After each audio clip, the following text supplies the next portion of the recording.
이렇게 또 말씀을 교제할 수 있게 돼서 정말 하나님께 감사드립니다.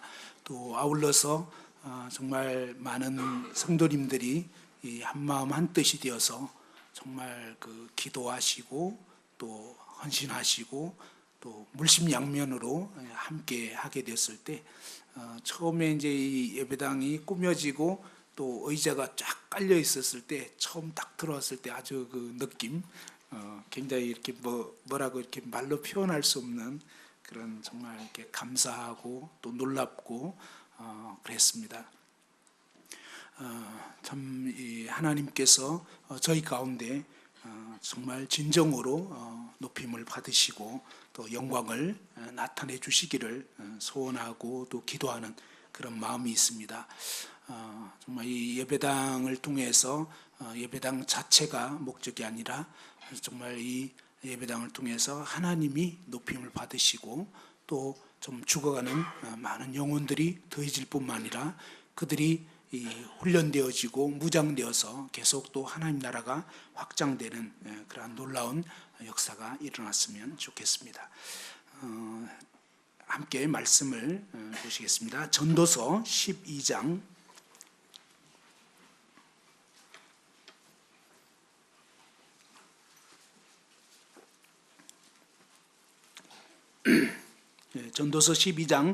13절 14절 말씀을 다 같이 한번 읽어보도록 하겠습니다. 전도서 12장 13절 14절 말씀입니다. 다 같이 한번 읽어보시겠습니다.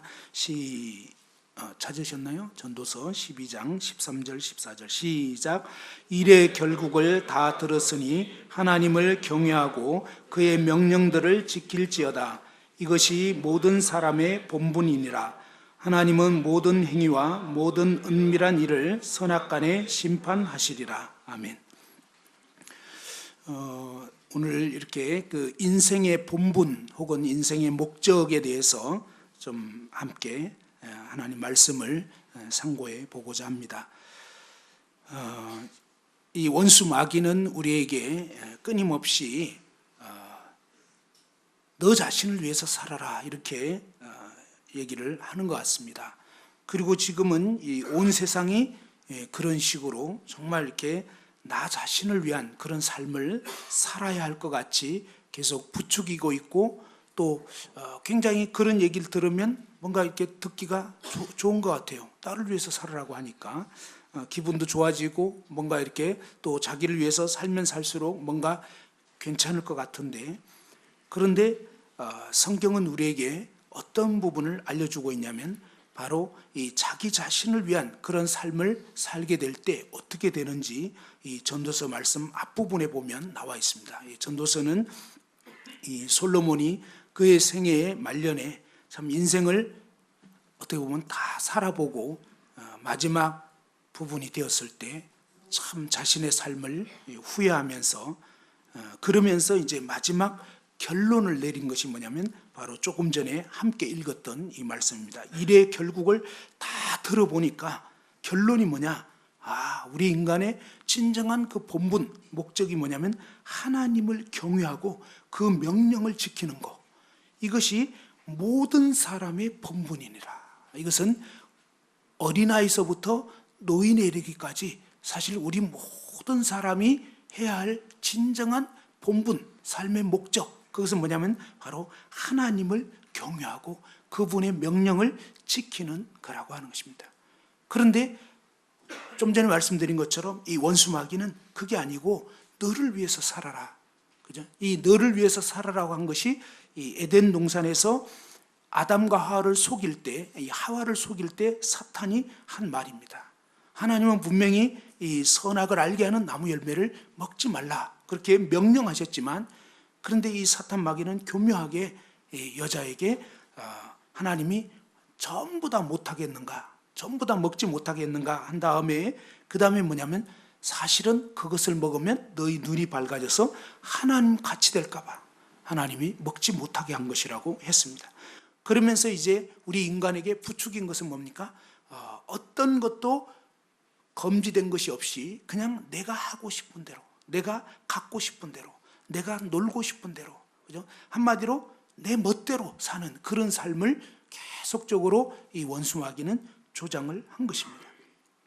전도서 1장에 보면은 이 솔로몬은 자기가 원하는 그대로 산 것을 보여주는데요. 전도서 1장 8절에는 보면 눈은 보아도 족함이 없고 귀는 들어도 가득 차지 아니하도다 그렇게 말하는데, 이 솔로몬은 자기가 보고 싶은 대로 또 뭡니까? 듣고 싶은 대로 그런 것들을 수없이 그냥 하게 된 것입니다. 그리고 또 이 전도서 2장에 보면은 그가 정말 자기 자신을 위해서 어떤 식으로 살았는가?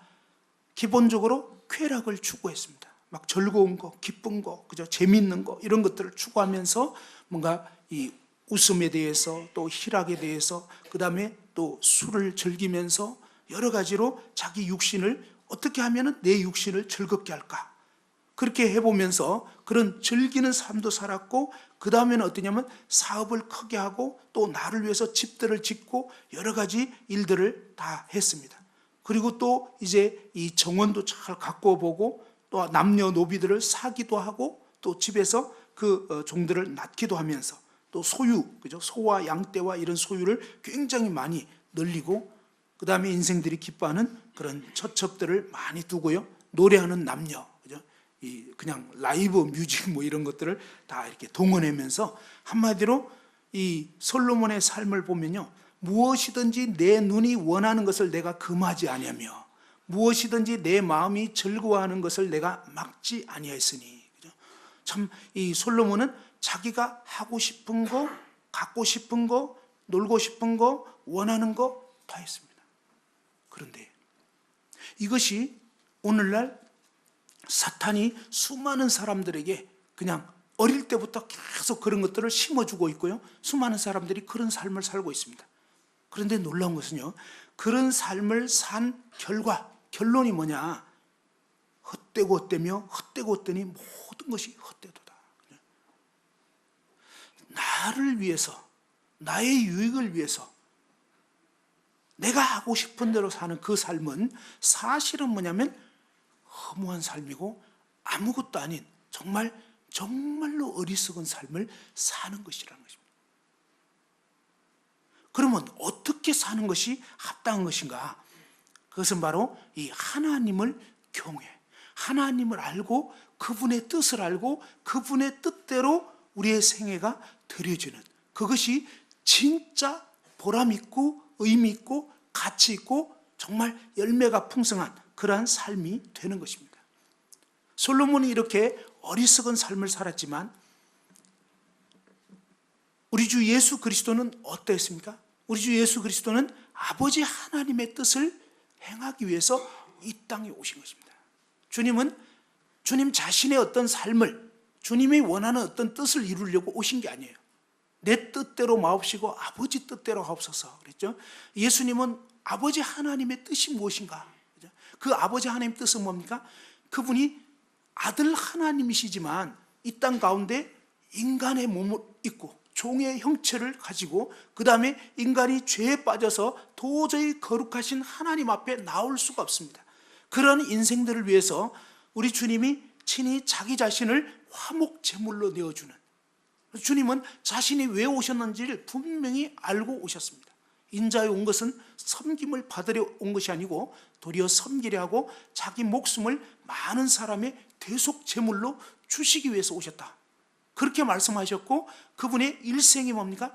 오직 아버지를 기쁘시게 하는 그런 삶으로 늘 하나님 아버지를 경외하고 아버지 하나님 뜻에 온전히 순복하시고, 근데 그 순복이 뭡니까? 죽기까지 하는 것입니다. 결국은 죽는 것입니다. 자, 그러한 삶을 사셨습니다. 이 세상은 끊임없이 너를 위해서 살아라고 했지만 우리 주님께서는 자기 자신을 오히려 죽음 가운데 내어주시는 아버지 뜻을 따라서 한 알의 밀알이 땅에 떨어져 죽지 않으면 한 알 그대로 있고 죽으면 많은 열매를 맺는다고 그랬는데, 정말 우리 주님께서는 그런 열매 맺는 가치 있는 정말 하나님이 목적하신 그 목적대로 인생을 온전히 사셨습니다. 사도 바울 같은 경우도 마찬가지죠. 그는 그의 생애의 앞부분은 하나님을 몰랐기 때문에 비록 종교적이었지만 오히려 영광의 주님을 회방하는, 핍박자고 정말 폭행하고 오히려 이 그리스도인들을 죽이는 앞잡이 노릇을 하면서 그렇게 자기 의를 내세우면서 살았습니다. 그러다가 그가 이 다메섹 도상에서 부활하신 예수 그리스도를 만나게 됐을 때 그는 온전히 자기 삶이 완전히 잘못된 것을 알게 됐습니다. 첫 번째로는요, 주여 누시니까 하면서 바로 예수 그리스도가 누구인지. 근데 그 예수 그리스도는 나는 너가 핍박하는 나사렛 예수다. 그는 예수 그리스도를 이단자라고 생각했습니다. 그런데 그가 정말로 알게 된 것은 예수 그리스도는요, 정말 하나님이 이 세상에 오신 정말 영광의 그러한 주였던 것입니다. 그랬을 때 이 사도 바울은 자신의 삶이 송두리째 거기서 무너져 버린 것입니다. 그 영광의 주님 앞에 자기를 내세웠던 모든 것들이, 그래서 그가 한 고백이 뭡니까? 자신이 가졌던 그 모든 것이 배설물과 같고, 그 다음에 그가 한 고백은 뭡니까? 끊임없이 나는 날마다 죽는다, 이렇게 말했습니다. 오늘날 세상이 가르친 거하고 얼마나 다릅니까? 오늘날 세상은 너를 위해서 살아라고 하는데 우리 주님께서는 아무든지 나를 따라오려거든 자기를 부인하고 자기 십자가를 지고 나를 따라야 된다고 하셨고, 또 사도 바울은 뭡니까? 그 주님의 뜻을 따라서 자신이 거듭나게 되었을 때, 부활의 주님을 만나게 되었을 때, 아, 나는 이미 끝났구나, 난 죽었구나, 그리고 이제부터는 내가 아니요 그리스도가 내 안에 사시는 것이구나. 근데 그 내 안에 계신 주님이 사시려면 어때요? 그분의 말씀을 순종하는 것입니다. 매일같이 자신을 죽은 자 가운데로 넘기고 아버지 하나님 뜻대로 자기 자신을 온전히 내어드릴 때 주님과 마음을 합하고 아버지의 뜻을 순종하면서, 심지어 뭡니까? 그가 이제 예루살렘으로 3차 전도여행을 마치고 올라가려고 할 때는 이제는 뭡니까? 그 예루살렘에 가게 되면 수족이 결박되고 이제 사지로 정말 죽음 가운데로 들어갈 것을 예언으로 듣게 됐습니다. 그래서 많은 그때 당시에 믿는 성도들이 만류를 했습니다. 이번에 올라갔다가는 죽을 것 같으니까 그러지 말라고.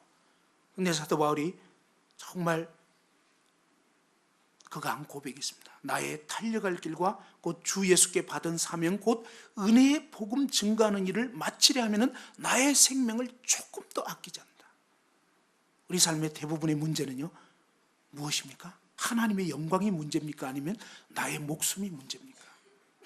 우리가 힘든 이유가 하나님 영광이 훼손되는 것 때문에 힘듭니까? 아니면 나의 어떤 유익이나 나의 어떤 것이 어려워질 것 같으니까 힘든 건지. 바울 사도는 자신에 대해서는 개의치 않았습니다. 오직 하나님의 영광이 드러날 수만 있다면, 그분의 이 생명의 복음이 증거될 수만 있다면, 그래서 그가 생애 마지막에도 뭡니까? 내가 관제와 같이 이 예배의 마지막에 드려지는 그 관제와 같이 부어질지라도 바라는 바라고 했습니다. 우리의 삶의 목적을 다시 한번 생각을 해봐야 될 것 같습니다. 나는 그동안 이제 이 2017년 마지막 날이 되었는데 지난 한 해 동안 나는 어떻게 살았나? 나는 무엇을 위해서 그렇게 힘겨워했던가? 나의 삶의 진정한 목적이 무엇이었는가? 만일 그것이 저와 여러분 자신을 위한 삶이었다면 우리는 한 해가 지나면서 마치 솔로몬의 고백처럼 뭔가 허망하고 뭔가를 얻고 누리고 보고 즐겼던 것 같은데, 그죠? 그 모든 것을 다 한 것은요 정말 허무하고 다 헛된 것입니다. 근데 우리가 정말 하나님의 그 영광을 위해서 우리의 삶이 드려지고 가장 먼저 뭡니까? 하나님 그분이 우리를 구원하신 그 진정한 의미와 목적을 알고 그 목적대로 우리의 삶이 들어지게 되었더라면 우리는 이 한 해가 지날 때 지난 한 해는 정말 보람있게 보냈다라고 말할 수가 있는 것입니다. 그래서 정말 이 한 해 마감하면서 우리 자신의 생애를 한번 진지하게 돌아볼 수 있기를 바랍니다.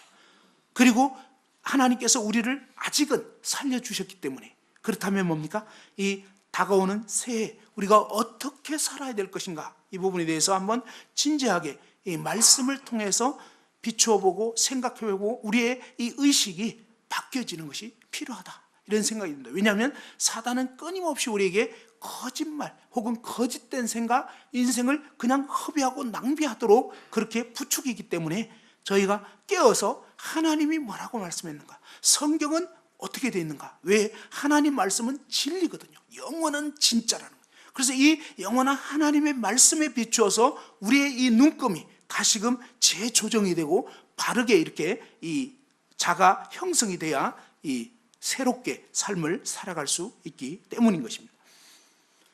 하나님께서 이 이스라엘 백성들을 출애굽하신 그 당시를 한번 생각해 보기 원합니다.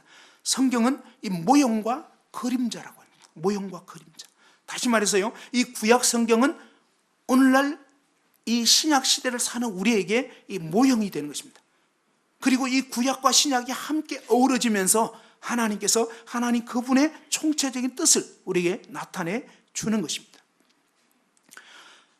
이스라엘 백성들이 이집트에서, 애굽에서 무려 430년 동안 종살이를 하게 됐습니다. 물론 처음에 이 요셉의 후광을 입어서 고센 땅에, 이집트의 가장 노른자 땅인 고센 땅에 들어갔을 때는요, 한동안은 좋았습니다. 한동안은 좀 풍요롭게 살 수 있었고 좋았지만, 그러나 얼마 되지 않아서 점점점 속박 가운데 들어갔습니다.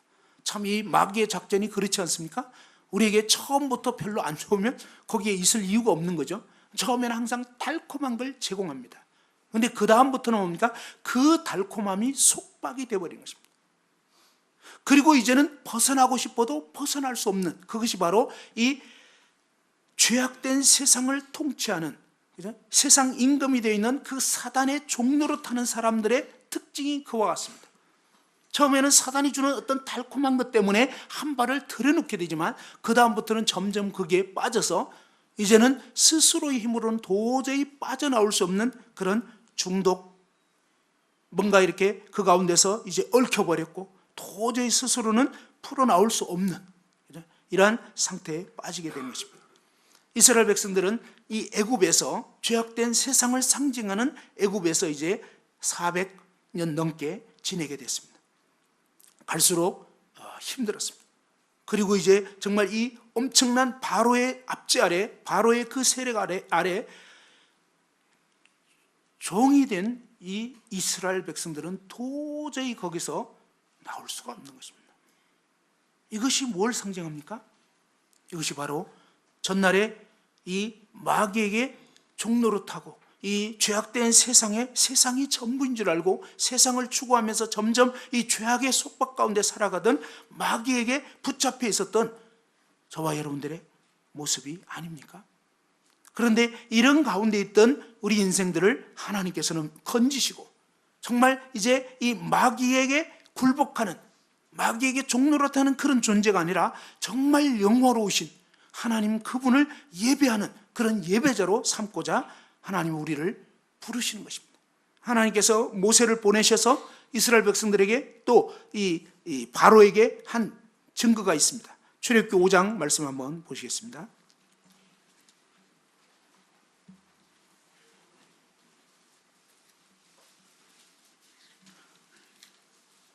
이 말씀들을 통해서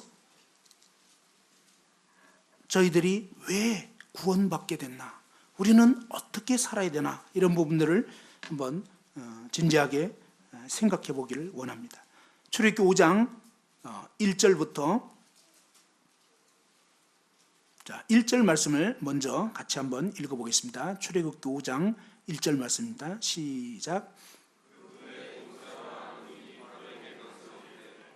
이스라엘의 하나님 여호와께서 이렇게 말씀하시기를 내 백성을 보내라. 그러면 그들이 광야에서 내 앞에 절기를 지킬 것이니라 하셨나이다. 2절에 보면 바로가 이르되 여호와가 누구이기에 내가 그의 목소리를 듣고 이스라엘을 보내겠느냐? 나는 여호와를 알지 못하니 이스라엘을 보내지 아니하리라. 3절 다 같이 또 읽겠습니다. 시작. 그들이 이르되 히브리인의 하나님이 우리에게 나타나셨은즉 우리가 광야로 사흘 길쯤 가서 우리 하나님 여호와께 제사를 드리려 하오니 가도록 허락하소서. 여호와께서 전염병이나 칼로 우리를 치실까 두려워하나이다. 자, 여기 말씀해 보면요, 하나님께서 애굽에 살던 이스라엘 백성들, 그죠? 죄의 노예가 살던 그 이스라엘 백성들, 다시 말해서 죄 가운데 나서 죄만 짓다가 영원히 지옥에 던져질 수밖에 없는 저희 같은 인생들을 하나님이 왜 구원하셨느냐 하겠습니다. 그 이유가 뭐냐 하겠습니다. 그 목적이 뭐냐 하겠습니다. 여기 말씀해 보면요, 히브리인의 하나님이 우리에게 나타나셨은즉 우리가 광야로 사흘 길쯤 가서 우리 하나님 여호와께 제사를 드리려 하오니 가도록 허락하소서. 이것이 하나님이 우리를 구원하신 목적인 것입니다. 신약에 보면요, 예수님께서 요한복음 4장 우물가 여인과 대화하시면서 그때 하나님께서 참으로 뭡니까? 예배하는 자들을 찾으신다 그랬습니다. 예배하는 자들이 신령과 진정으로 하나님께 예배할 때가 온다 그러면서 하나님은 우리에게 예배받기를 원하시는 것입니다.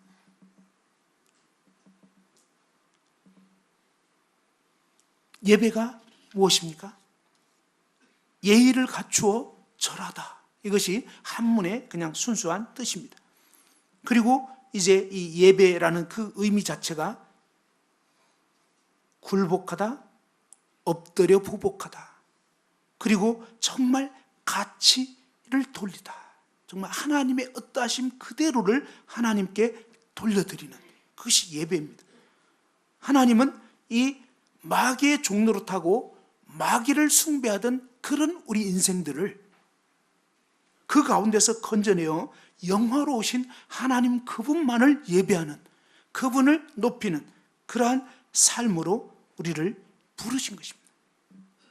그래서 이 부르심을 받았을 때 우리가 광야로 사흘 길쯤 가서 우리 하나님 여호와께 제사를 드리려고 하니까 가도록 허락해달라고 했습니다. 그런데 알아야 될 것은요, 이런 예배를 원수 마귀는 절대로 허락할 수가 없다는 것입니다.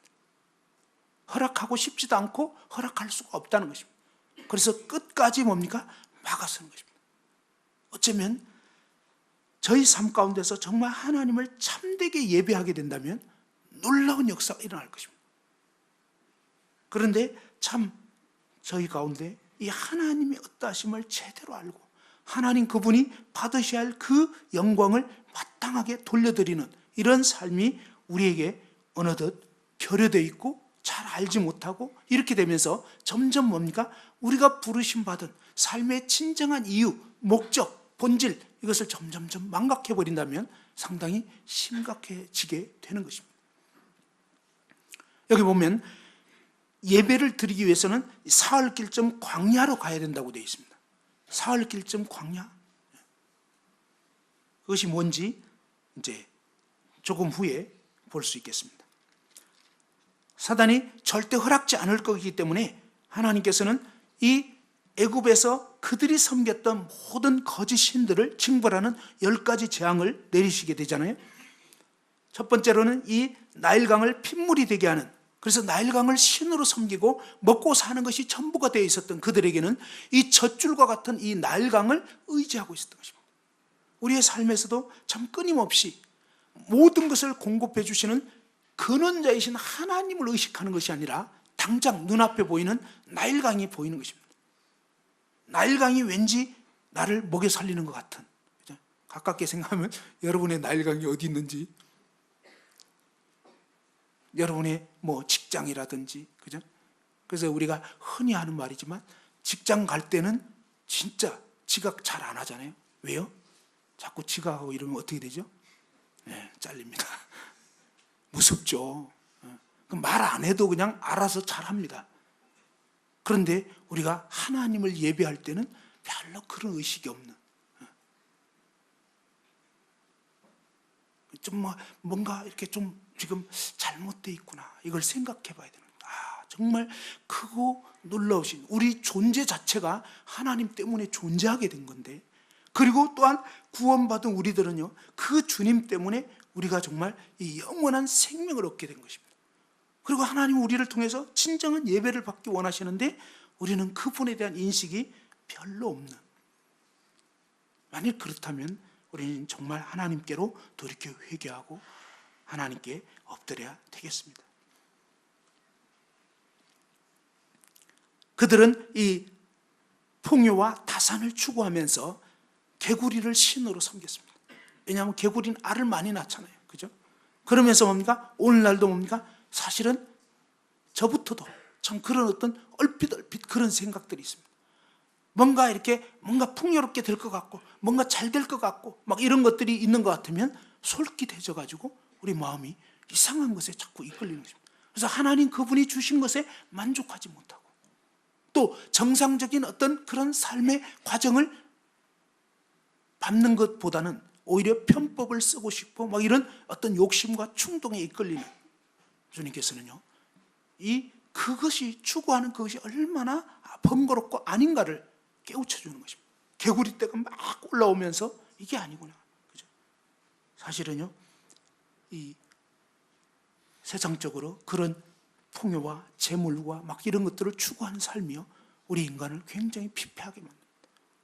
사실은 뭔가를 줄 것 같은데 그것 때문에 뭡니까? 하나님 말씀 그대로입니다. 부하려 하는 자들은 시험과 올무와 여러 가지 어리석고 해로운 정욕에 떨어지게 되는 것입니다. 돈을 사랑함이 일만하게 뿌리가 된다고 했습니다.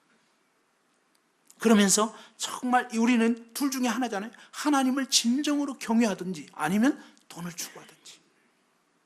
근데 하나님 아닌 이 거짓 신들을 추구하는 그 삶이 얼마나 아닌가를 주님이 깨우쳐 주시고, 그 후에 이 재앙 또 파리 재앙 이런 것들이 계속 일어나는데 그들이 믿는 그런 거짓 신들이라고 했죠.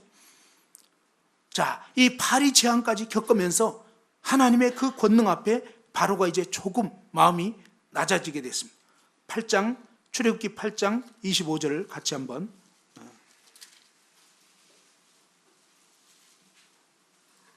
읽어보도록 하겠습니다. 출애굽기 8장 25절입니다. 시작. 바로가 모세와 아론을 불러 이르되 너희는 가서 이 땅에서 너희 하나님께 제사를 드리라. 그죠? 사단이 원하는 게 뭔지를 여기서 보여주는 것입니다. 사탄 마귀는요, 저와 여러분이 그저 이 땅에서 예배드리는 거, 예배드리는 거 좋다. 근데 그냥 이 땅에서 드리라는 것입니다. 무슨 얘기입니까? 바로 그 죄악된 애굽에서 그들과 전혀 구별되지 않고 그냥 적당히 비슷하게 그냥 크게 튀지 않게 하라는 것입니다. 하나님의 뜻은요, 저와 여러분이 분명하게 구별되는 것입니다. 근데 마귀의 뜻은 여러분이 직장에서 그냥 구별되지 않는 것입니다. 믿는 사람인지 아닌지, 학교에서 믿는 학생인지 안 믿는 학생인지 구분이 안 되는, 누가 누구인지 모르는, 그냥 거기서 적당히 살아가기를 원하는 것입니다. 근데 그렇게 되면 나머지 다 망하는 것입니다. 이 땅에서 제사를 드리라. 이 땅에서. 근데 이 제사는 뭘 의미합니까? 이 제사는 양의 제사입니다. 다시 말해서요, 우리의 삶의 궁극적인 예배의 대상은 그리스도라는 것입니다. 이때는 모형이었죠. 근데 우리는 이제 실체를 알고 실체를 섬기고 있는 것입니다. 우리 죄를 위해서 죽으시고 부활하신 하나님, 그분이 이 세상에 와주신, 나 같은 죄인을 위해서 죽어주신 그 하나님 앞에 저와 여러분이 얼마나 추악한 죄인인가를 깨닫게 되는 것입니다. 영광의 그 하나님을 대적하는 그런 정말 숭악한 죄인들이었습니다. 또한 그분이 그와 같은 우리 인생을 주님 자신을 온전히 내어주시면서 그 십자가에서 죽음으로 사랑을 나타내 주신 그 사랑의 주님 앞에 우리 마음이 녹아지고, 그리고 이제 정말 죽으시고 부활하신 그 주님을 예배하고 높이는 것이 너무나 마땅하고 합당한 것입니다. 주님께서는요, 저와 여러분이 바로 이 땅에서 예배드리는 것이 아니라 바로 죄악된 세상과 구별된 가운데서, 거룩한 가운데서 하나님 그분을 진정으로 예배하는 그러한 삶이 되기를 원하는 것입니다. 그리고 27절에 볼 수 있는 것처럼 우리가 사흘 길쯤 광야로 가서, 이것은 뭘 뜻하냐면요, 바로 그리스도와 함께 우리가 죽음 가운데 들어간 것을 의미하는 것입니다. 주님께서 죽으시고 사흘 만에 부활하시죠. 주님께서는 우리가 정말 나 중심적인 그런 자중심적인 삶을 버리고 그리스도와 함께 죽고 함께 부활된 가운데서 이제 내 삶의 주인은 더 이상 내가 아닌 것입니다. 나의 어떤 논리가 아니에요. 그런데 사단은 정말 교묘하게 우리에게 끊임없이 뭡니까? 어떤 논리나 이론이나 이런 것으로 우리를 막 이렇게 부추깁니다. 그런데 알아야 될 것은요, 저와 여러분은 재물은 뭘 뜻합니까? 재물은 죽은 거예요. 그리고 로마서 12장 2절에 보면 산제사로 드리라는 것입니다. 저와 여러분이 뭡니까? 살아있는 재물로 하나님께 바쳐져서 이제는 내 뜻, 내 생각, 내 어떤 고집, 그것이 아니라 하나님 그분의 거룩한 뜻이 뭐냐 이것입니다. 하나님 그분의 말씀이 뭐냐 이것입니다. 그분의 진리가 뭐냐 이것입니다. 이 진리 앞에 저와 여러분이 서고 그 진리를 받아들이고 진리를 순종하게 되는,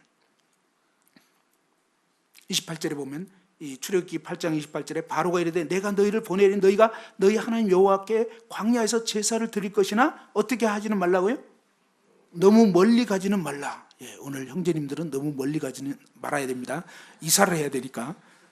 그렇지만 이것은 그런 상황이 아닙니다.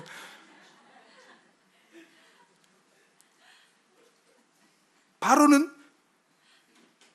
하나님의 백성들이 너무 멀리 가지 않기를 원합니다. 바로의 영향권에서 벗어나기를 원하잖아요. 계속적으로 바로가 뭔가 컨트롤할 수 있기를 원합니다. 그런데요, 놀라운 사실은요, 저와 여러분이 자기 자신이 이미 그리스도와 함께 죽었구나, 이걸 분명히 하지 않으면 이 바로의 사정권에서 잘 벗어나지를 못하는 것입니다. 원칙적으로 우리는 진리로 인해서 벗어난 자들임에도 불구하고 여전히 뭡니까? 내가 누구냐 이것입니다. 나는 이미 그리스도와 함께 십자가에 못 박혀 죽은 자가 됐다는 것입니다. 그렇기 때문에 사실은요, 저와 여러분은 이제 내게 사는 것이 그리스도니, 그리스도가 내 안에 사시는 거예요. 그러면 뭡니까? 그분의 말씀이 곧 진리고 그분의 뜻이 우리의 삶을 통해서 나타나는 것이 지극히 합당하고 당연한 것입니다. 근데 사탄 마귀는요, 저와 여러분이 그렇게 살지 못하도록 계속 뭡니까? 이런 식으로 너무 멀리 가지 말아라, 아니면 이 땅에서 적당히 섞인 예배를 드리도록 그렇게 종용하고 부추기는 것입니다. 하나님은요, 저희를 참 예배자 삼기 원하셔서 우리를 그 가운데서 이제 빼내시는 것입니다. 어떻게 해요? 이제 그 가축을, 그죠? 짐승을 심지어 신으로 섬기고 그렇게 했는데 이 가축에 돌림병이 들어가지고 덜에 있는 가축들이 죽어가게 됐고, 그 다음에 또 악성 종기가 나서 질병으로 고통하게 되고, 그들은 질병의 신도 막 신으로 섬기고 또 우박이 내리고 뭐 이렇게 했는데, 그 다음에 하나님께서는 메뚜기 재앙을 내리시겠다고 했습니다. 자, 여기까지 오니까 이제 바로가 더 이제 마음이 낮아지게 됐습니다. 그러면서 출애굽기 10장을 한번 보십시다. 출애굽기 10장 8절에 보면요, 출애굽기 10장 8절, 모세와 아론을 바로에게 다시 데려오니 바로가 그들에게 이르되 가서 너희의 하나님 여호와를 섬기라. 갈 자는 누구냐? 그죠? 자, 하나님을 섬기긴 섬기되 갈 자가 누구냐? 좀 대표를 얘기해라, 이렇게 얘기한 것입니다. 9절 한번 읽어봅시다. 9절 시작.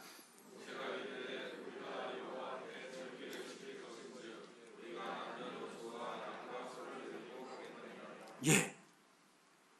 자, 바로는 자, 여호와를 섬기는 거 좋다 이거죠. 근데 갈 자가 누구냐? 누구냐? 이 일이 너무 번거로우니까 그냥 대표자 몇 명만 가면 되지 않겠냐라고 하는 것입니다. 그런데 9절에 보니까 모세가 이르되 우리가 여호와 앞에 절기를 지킬 것인즉 우리가 남녀노소와 양과 소를 데리고 가겠습니다. 자, 남녀노소, 그죠? 사실은 뭐예요? 이 이스라엘에 속한 모든 어린아이서부터 노인이 이르기까지 또 이 양과 소, 재물까지 전부 다 데리고 가겠다고 했습니다. 10절에 보니까 바로가 그들에게 이르되 내가 너희와 너희의 어린 아이들을 보내면 여호와가 너희와 함께함과 같으니라. 보라, 그것이 너희에게는 나쁜 것이니라. 자, 바로는 어린 아이들을 보내줍니까? 안 보내주려고 합니까? 안 보내주려고 하죠. 예, 이것이 오늘날에도 마찬가지입니다. 부모에게 가장 약한 게 뭐냐면 어린아이입니다. 그렇지 않습니까? 부모에게 가장 약한 게 자식입니다. 마귀는요, 바로 이 자식을 딱 볼모로 삼아서 그 영역에 있어서는 하나님께 제대로 예배될 수 없도록 하는 것입니다. 그렇게 하지 말고 너희 장정만 가서 여호와를 섬기라. 이것이 너희가 구하는 바니라 하면서 이 바로는 너희 장정만 하나님께 제사 드리라. 사흘까지 가는 것도 좋다. 그렇지만 어떻습니까? 이 어린아이가 남겨져 있다면 반드시 돌아올 수밖에 없습니다. 그런데 참 중요하고도 분명한 사실은 뭐냐면 이 아이야말로 뭐냐면 나의 자아의 연장선입니다. 이 말을 오해하시면 안 돼요. 이 아이는 사실은 이 하나님의 축복입니다. 이상하죠? 축복인데 또 자아의 연장선이라고 했어요. 제가 살다 보니까 남는 게 자식밖에 없는 것 같아요.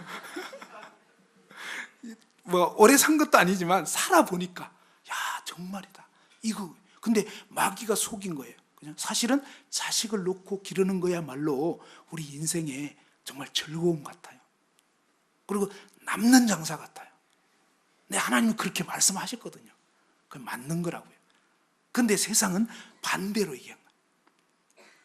근데 여기서 알아야 되는 것은 이 소중한, 정말 소중한 그 자식들을 하나님은 어떻게 되기를 원하냐면 이 자식들이 진정으로 복되기를 원하는 거예요. 그러면 이 자식들이 정말 복되게 되려면 어떠냐?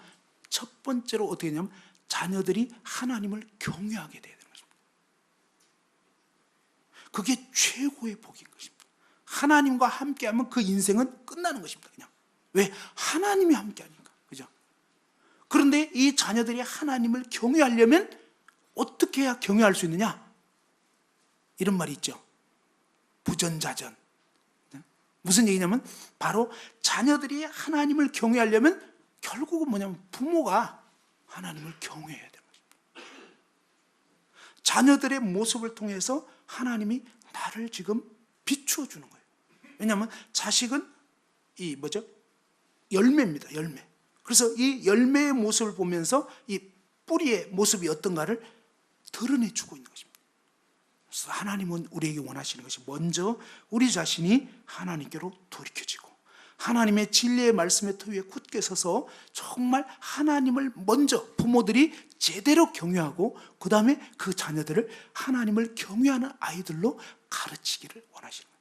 그리고 함께 데리고 가야 된다는 거죠.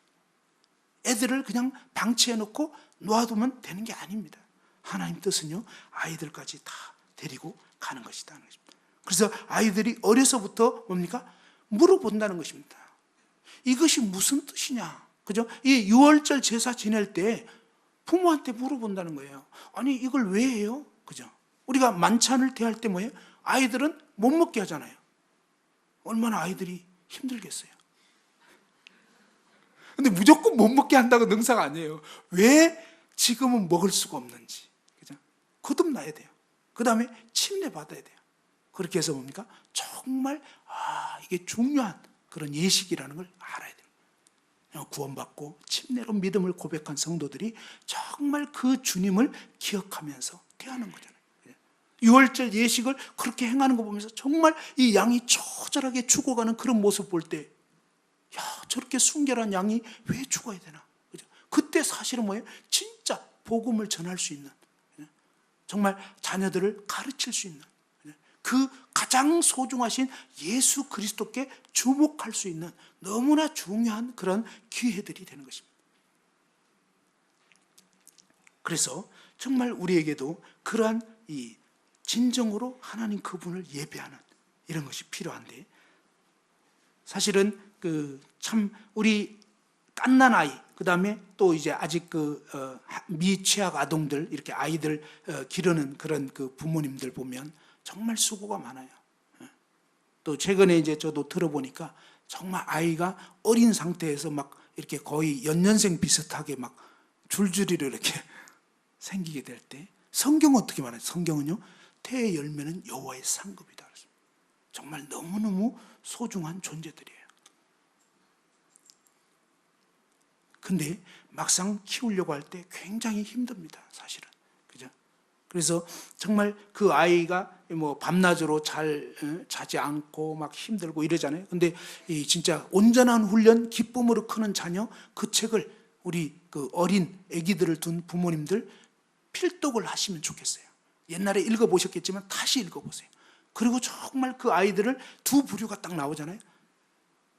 아이를 키우면서 막 맨날 전쟁을 치르는 그런 어떤 가정의 얘기가 나옵니다. 그러면서 그 부모가 자식들에게 막 완전히 그냥 원수같이 그렇게 막 열이 올라가지고 맨날 이렇게 막 이 다툼이 일어나는. 근데 또 다른 어떤 한 가정은 정말 아이들을 너무나 이렇게 애들이 딱 그 바람직한 거예요. 예의 바르고. 그냥 여러 명 되는데도 그냥 애들이 딱딱딱 제 할 일을 하고 그냥 예의 바르고, 그 다음에 공중도덕을 잘 지키고, 식당에 가서도 이 질서를 잘 지키고 이러는데, 근데 좀 전에 얘기했던 이 가정은 막 식당에만 가면 막 엉망, 그 다음에 뭡니까? 이 슈퍼에서 물건 막 다 집어 땡기고 막, 그러니까 엄마가 계속 그거 안 하게 하려고 하고, 막 애는 자기 마음대로 하고. 근데 우리의 관념 속에요, 뭐 애들이 다 그런 거지. 애들이 왜 그럴까요? 애들은 왜 공중도덕을 안 지킬까요? 왜 그렇다고요? 애들이니까 그런 겁니까?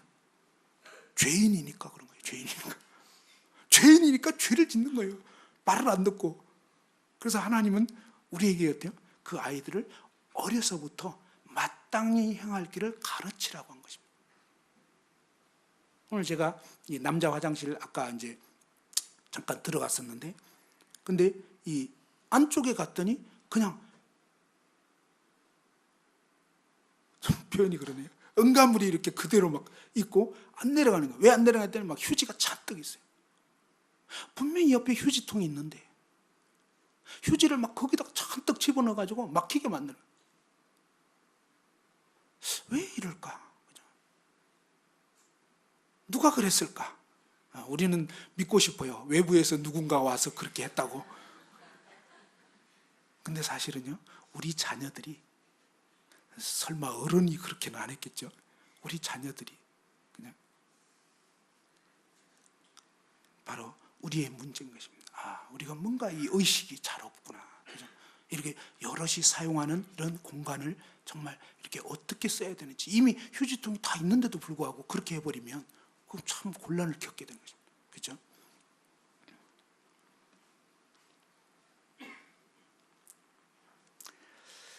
어쨌든 하나님께서는 우리에게 너무나 놀랍게도 정말 이 어릴 때부터 아이들을 어떻게 가르쳐야 되는지, 특별히 뭐예요? 하나님을 경외하는 아이들로 잘 양육하도록. 근데 참 이 아이들이 많아지면 쉽지가 않습니다. 그래서 우리가 필요한 것이 있습니다. 그건 뭐예요? 바로 그런 부모님들을 위해서, 또 그런 자녀들을 위해서 우리가 함께 진짜 기도해야 되겠습니다.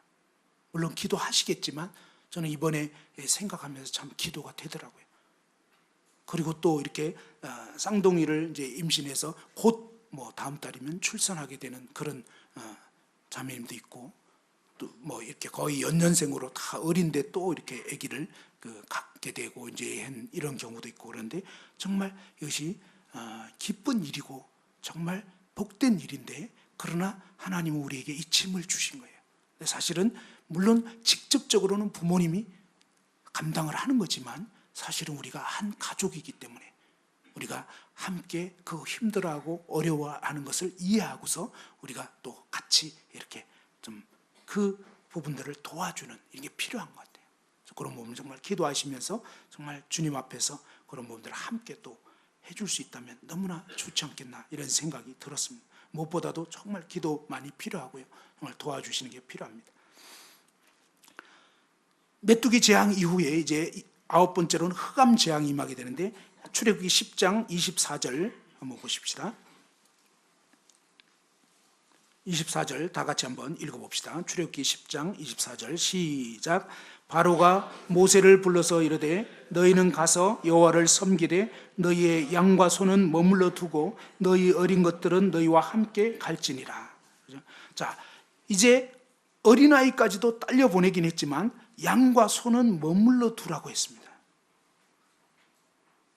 참 끝까지 붙잡고 있는 것을 볼 수 있죠. 26절에 보면 모세가 이제 분명하게 증거합니다. 25절에 모세가 이르되 왕이라도 우리 하나님 여호와께 드릴 제사와 번제물을 우리에게 주어야 하겠고 우리의 가축도 우리와 함께 가고 한 마리도 남길 수 없으니 이는 우리가 그 중에서 가져다가 우리 하나님 여호와를 섬길 것임이며 또 우리가 거기에 이르기까지는 어떤 것으로 여호와를 섬길는지 알지 못함이니이다. 하나님의 뜻은요, 우리에게 속한 모든 것이 하나님 것이라는 거예요. 내 거 아니에요. 하나님 거라는 거예요. 자식도 하나님 거고 우리의 모든 소유도 하나님 거라는 거예요. 그래서 하나님 그분을 참으로 경유하기를 원합니다. 사무엘상 2장에 보면은 시간 관계상 찾지는 않겠지만 우리가 알고 있는 그런 대목이어서 거기에 보면 엘리 제사장이 나옵니다. 이 엘리 제사장의 엘리의 그 두 아들들은 불량자라 여호와를 알지 아니하더라 했습니다. 이들은요, 하나님을 알 수 있는 기회가 있었지만 알고 싶어 하지 않는 그런 불량자들이었고요. 그 다음에 어떻게 되냐면 제사를 드릴 때 보면 하나님께 먼저 드려야 되는데 아직 이 제물을 하나님께 드리기도 전에 미리 선취합니다. 살찐 부위를 그냥 이 하인 보내가지고 3살 갈고리로 다 뜯어먹고 막 이렇게 뜯어가지고 와가지고 먼저 먹어버리는. 그러니까 순서가 뭐예요? 먼저가 뭔가가 먼저 하나님이어야 되는데 먼저 하나님이 아닌 거예요. 우리의 삶에서요, 망할 수 있는 가장 좋은 지름길은 뭐냐면 하나님이 먼저가 아니면 돼요. 자식이 먼저든지 돈이 먼저든지 또 내 건강이 먼저든지 아무튼 무조건 내가 먼저가 되면 망하는 것입니다. 이 엘리는 자기 아들들을 끔찍히 사랑했던 것 같아요. 그래서 아들들이 맛있는 부위를 먹는 그것에 대해서 괜찮았던 것 같아요. 근데 하나님이요, 엘리에게 경고를 했습니다. 근데 되질 않았어요. 나중에 어떻게 됐습니까? 하나님이 정말 진노하시고 엘리의 가문에 정말 저주를 내렸습니다. 노인이 없어요. 왜냐하면 여호와의 제사를 멸시했기 때문에 그렇다. 저희 모임이 정말 이 하나님을 진정으로 경외하고 예배하는 하나님 그분을 최고로 여긴다면 하나님 우리 가운데서 영광을 얻으시게 됩니다. 그리고 그 결과는 뭐냐면 바로 이 사무엘과 같이, 그죠? 하나님을 경외하는 한나 같은 경우에 어떻습니까? 정말 이 아이를 하나님 전에 바쳐버린 것입니다. 그것도 진짜 첫 아들을 바쳤잖아요, 사무엘을. 그랬을 때 하나님이 다른 자녀들을 주셨고요, 정말 복되게 하신 거예요. 여러분 가정이 진짜 잘 되기 원한다 그러면요, 딴 거 없어요. 하나님 그분의 말씀을 따라 정말로 뭐예요? 먼저 나 자신이 하나님을 최고로 여기는가, 이유를 막론하고 내 삶에서 하나님이 첫 번째인가, 하나님 그분을 예배하는 것이 최우선의 그런 삶의 목표가 되고, 그리고 그분을 예배한다는 것은 어떻게 예배하는 거냐? 아까 말씀드렸죠. 예배한다고 하면서 그냥 죄와 같이 섞여서 살고 구별 안 되고 그거 아닌 거거든요. 죄와 구별된 삶을 살고, 그죠? 그 다음에 또 뭡니까? 정말 아이들에게도 가르치고 하나님이 얼마나 크고 놀라운 분인지, 그분을 우리가 어떻게 예배해야 되는지, 그리고 주일날 우리가 함께 모여서 이 예배하는 의미가 무엇인지, 그죠? 이런 부분에 대해서 미리 얘기하고 정말 이 만찬 시간과 또 말씀 시간 우리가 정말 하나님 그분 앞에 선 것입니다. 이 하나님을 제대로 경외하게 될 때 우리의 인생은 달라지게 되는 것입니다. 이것이 바로 이 생명의 길이 되는 것입니다. 저희가 이제 이 예배당을 새로 이제 꾸미게 되면서 사실 그동안 사청에 있을 때 참 여러모로 이 예배 문화 캠페인 참 제가 생각해도 한 6개월 이상은 한 것 같아요. 근데 나중에는 타성에 젖어가지고, 근데 아무리 얘기해도 이제는 얘기해라 뭐 이런 것 같아요. 너무너무 안타까워요. 근데 그게 뭐냐면 어쩌면 제 모습이다 이런 생각이 들었습니다. 아, 내가 정말 하나님을 경외했나? 하나님을 마땅히 어떻게 내가 여기고 있었나? 이런 부분에 대해서 정말 하나님 앞에 반성이 됩니다. 결국은 성도들의 모습의 책임은 장로들에게 있거든요. 그래서 저희 장로들이 정말 하나님을 더 온전히 경외하지 못했고 또 그런 부분을 제대로 가르치지 못했구나 이런 마음이 들고요. 그리고 이제 정말 이 예배당이 새로 꾸며졌을 때 정말 이 예배당 자체를 뭐 새로 꾸며졌으니까 이참에 어떻게 뭘 좀 잘해보자 하는 그런 의미보다도 사실은 뭐예요? 예배당이 꾸며지든 않든 하나님을 경외하는 것은 마땅한 본분이었어요. 근데 그동안 저희가 참 그게 잘 안 됐습니다. 그래서 참 안타깝지만 연약한 우리 모습대로 오히려 이제 이번 기회에 참으로 우리가 하나님을 마땅히 경외하고 참 우리 자녀들에게 잘 가르치고 이럴 때 어떻게 되냐면 바로 하나님 그 약속 그대로 뭐예요? 하나님을 경외하는 자에게는 피난처가 있다 그랬습니다. 하나님이 그 자녀들을 진짜 보호하시게 됩니다. 내가 내 자식 잘 키우겠다고 그냥 엘리처럼 자식이 원하는 대로 하고 싶은 대로 방치해 두게 되면 다시 말해서 그냥 예배 시간에 또 말씀 시간에 막 떠들고 돌아다니고 막 자기 하고 싶은 대로 왔다 갔다 하고 하는데도 방치하고 있다면 그것은 재앙입니다. 그러면 안 돼요. 그게 아니고 가르쳐야 되는 거예요. 지금 이 시간은 우리가 정말 온 우주 만물을 창조하신 창조주 하나님을 예배하는 시간이고 그 다음에 아이들도 안 듣는 것 같죠? 다 들어요. 아이들도 사실 말씀 시간에 우리가 참 뭔가 잘못된 생각을 합니다. 무슨 얘기냐면요. 구약에 보면 낮 4분의 1 동안 정말 이 남녀노소 다 모였습니다. 그죠? 그들이 하나님께 예배할 때 또 어떤 중요한 그 집회 때 보면 어린애들까지 다 같이 모였던 거예요. 아이들이 모르는 게 아니에요. 알아요. 분위기를 통해서 다 알고요. 그 다음에 이 느낌을 통해서 그들이 뭡니까? 스며드는 것입니다. 아, 하나님은 이렇게 예배해야 되는구나. 그래서 어쩌면요. 저희 부모들이 책임이 있는 것입니다. 아, 그동안 저희가 태도가 이렇게 너무 그냥 흐트러져 버렸던 거예요. 그래서 주님 앞에 이번 기회에 저희들이 먼저 정말 하나님께로 돌이키고 또 하나님 뜻을 따라서 또 교회에서 우리는 참 이렇게 집사 형제님들 풀철주야로 참 수고를 많이 합니다. 사실은 뭐예요? 정말 이 전체 교회 유익을 위해서 우리 집사 형제님들이 때로는 이렇게 질서를 바로잡고 또 이제 자리에 앉았을 때도 이렇게 자리 배치도 하고 이렇게 합니다. 그래서 뭐예요? 바로 하나님께서 이 집사 형제님들에게 그런 권한을 맡기신 거예요. 그래서 우리가 이제 함께 교회 공동체로 모였을 때 정말 이런 분들의 지시를 따르고 저도 사실은 지난주 그런 얘기했지만 이사하고 이럴 때는요 그 책임 맡은 분이 그때는 머리가 되는 거예요. 그때는 그냥 그분의 지시를 따라야 됩니다. 그래야 이게 질서가 지켜지는 거죠. 그래서 어쨌거나 하나님께서 정말 이 새로운 예배당 가운데서 하나님만 오직 높임을 받으시고 그로 인해서 정말 우리 부모들이 합당하게 서고 자녀들도 바르게 서게 되고 그 다음에 뭡니까? 정말 이 공간을 통해서 수많은 영혼들이 하나님께로 인도되는 그런 놀라운 역사가 있기를 원합니다. 예배당이 이제 꾸며진 가운데서 이제 사천 공사는 뭐 한 달 넘게 이제 걸리긴 하겠지만 어쨌든 당분간은 뭔가 이렇게 새롭게 질서들을 바로잡고 이런 부분이 있기 때문에 사실 그런 부분을 얘기할 때 정말 이렇게 하나님을 바라보는 관점에서 그 부분들을 잘 이렇게 따라주시고 또 이제 개인적으로 어떤 애로사항이 있으면 그런 부분은 또 이렇게 개인적으로 얘기를 해주시면 또 교회로서는 또 그런 부분에 정말 무조건 그게 아니라 좀 필요를 이렇게 돕고 최대한 함께 하나님을 예배하는 가운데서도 또 질서가 있고 이렇게 함께 나아갈 수 있기를 원합니다. 또 이런 과정 속에서 사탄 마귀가 틈을 탑니다. 그래서 이 혈과 육으로 이렇게 우리 마음이 막 격동되기도 하고 이러는데 참 그럴 때 우리가 함께 기도가 필요한 것 같아요. 그래서 함께 이제는 정말 이게 혈과 육으로가 아니라 정말 주님 그분을 바라보고 주님의 뜻 앞에 우리가 쭉 나아가게 될 때 함께 하나님의 영광을 누리게 되는 것입니다.